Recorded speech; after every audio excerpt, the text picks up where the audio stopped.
G'day and welcome back to the channel. If you're wondering why I'm looking a little bit tired, it's because the local koalas decided they were going to get me up nice and early by grunting all morning.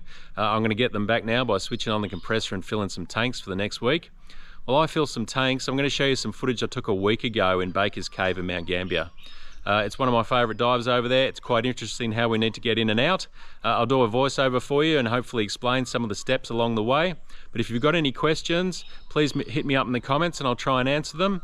If you like this sort of video, if you want to know more about how to use GoPros underwater, then please subscribe and like, and I'll see you in the next one. Baker's Cave is located in Mount Gambier, South Australia, in the heart of cave diving in Australia. I've found this map on the website.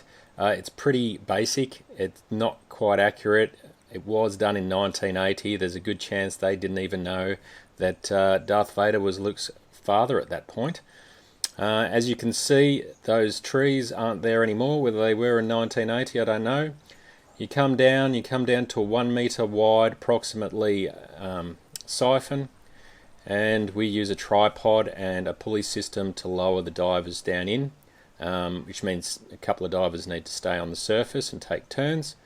We lower down through the rock. It's about 5 metres before you come into the domed room above the lake, and the entire depth is about 16 metres from the surface to the surface of the lake, depending on the water level. Once you're in the lake area, there is a rock platform that's about waist deep off to the side, where you can sit, and makes it easy to put your tanks on.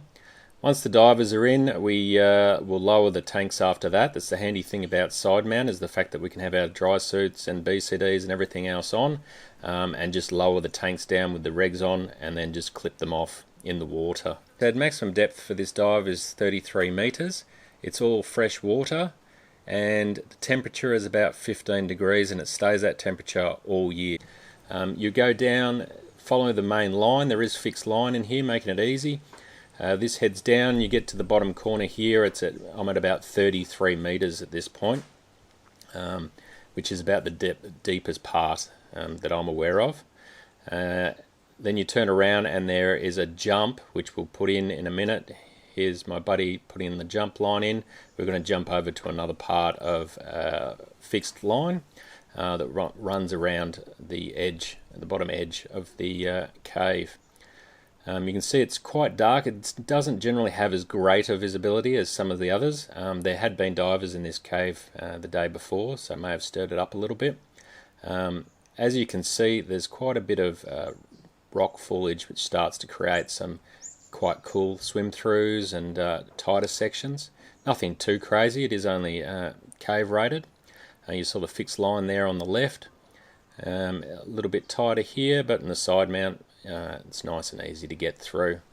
As you can see, that's one reason to have the line. I obviously can't see the surface at this point, and as the divers are going through, the bubbles and any type of finning will stir it up.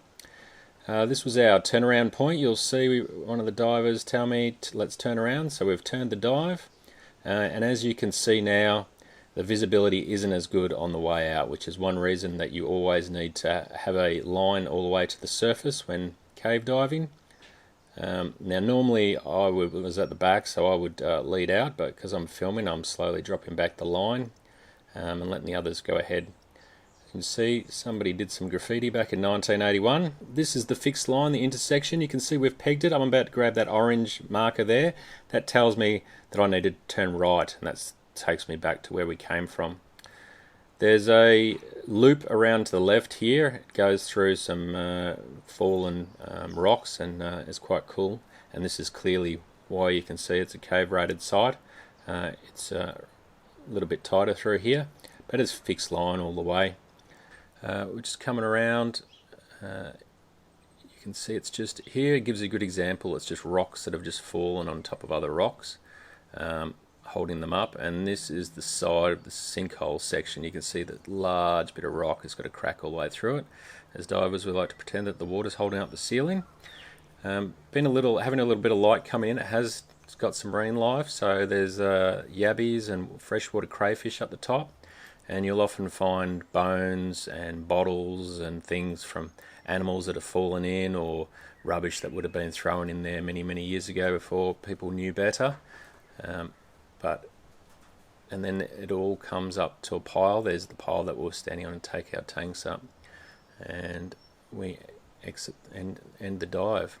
Now, instead of needing to climb 15 metres on a wire ladder, we make it easy. We're using a winch off a car here. First we winch the tanks out, and then we'll winch the divers out. Saves having to climb up. And this is all private property. Please don't try and find where it is or go in. It's somebody's farm. You won't be able to find it. You're not going to see anything. As you can see, it's got a cover on it, and they give us great free access onto their private property to allow people to cave dive. And all they ask is that you're properly trained and that you're a member of the Cave Divers Association, and that you go through the proper channels to book the dive and follow some conditions. If you're interested in cave diving, it's not hard. You just got to do some training. Check out the website. If you've got any questions or you want to know anything more about it, or want any recommendations for instructors, please leave a comment in the video, and I'll answer all the comments left. Hope you enjoyed the dive, and see you in the next one.